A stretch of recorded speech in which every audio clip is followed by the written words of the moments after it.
go too fast. All right. This new engine, you know.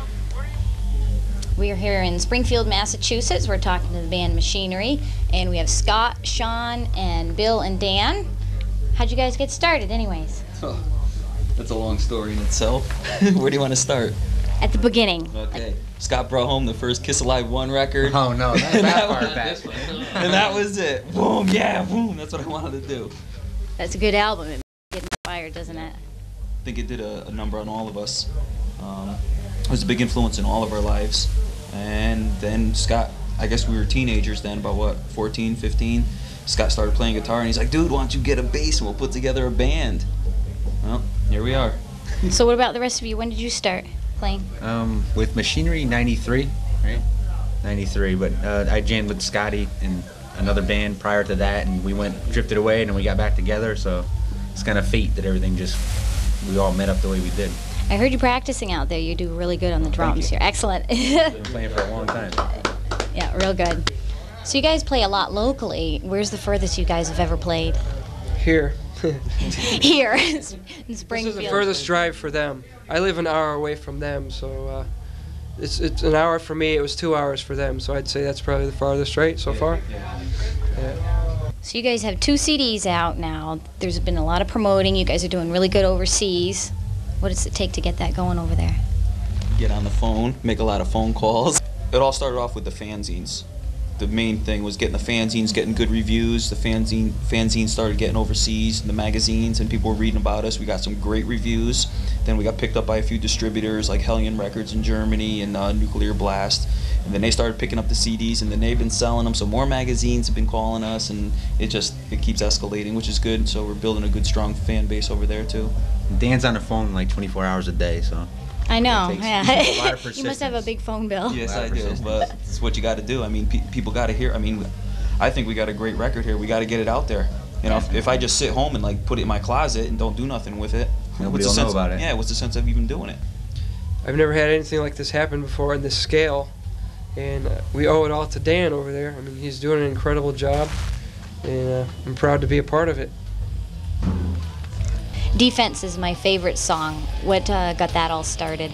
I really like that one a lot too. That's Bill's guitar riff that he came up with, and Dan had an idea. He wanted like a football anthem type of a song, something to get stadiums stomping their feet to. So I had that in my mind.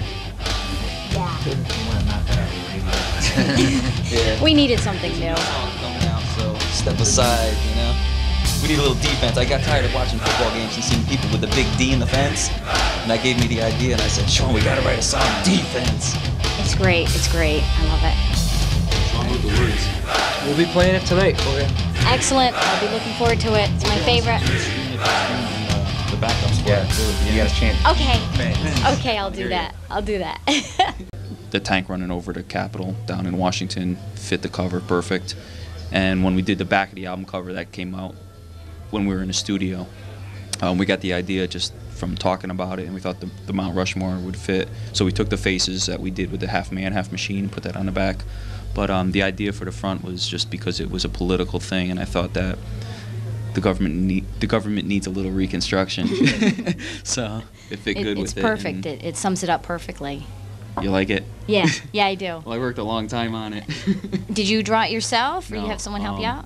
A friend of ours, Dave McNeil, he's a Stratford police officer, and he did our posters with the half-human faces, and he just got interested in the band, and he thought that we were going places, and he says, what can I do for the band? And I says, you want to draw some stuff for us? And he said, sure. So we worked about 3 months on the album cover. I used to go over his house all the time and say, yeah, I want to fix this, fix that, you know. That's great. We're happy with it. Idea stage. We'd sit down and just start sketching stuff around. This is from the other one? No, this is going to be this one. This is the Capitol building. That's where the Capitol building is going to be. And that's where the tank was going to be. That was to get the proportions down. Oh, I see. And then slowly we'd meet again, go over some more drawings, and he would be a pain in the ass. Yeah, correct.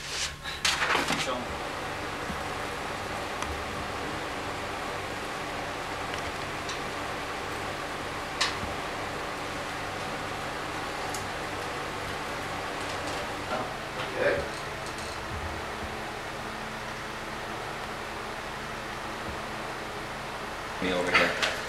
These pictures are going to be worth a lot of money. These were the shots used to use this to do this drawing.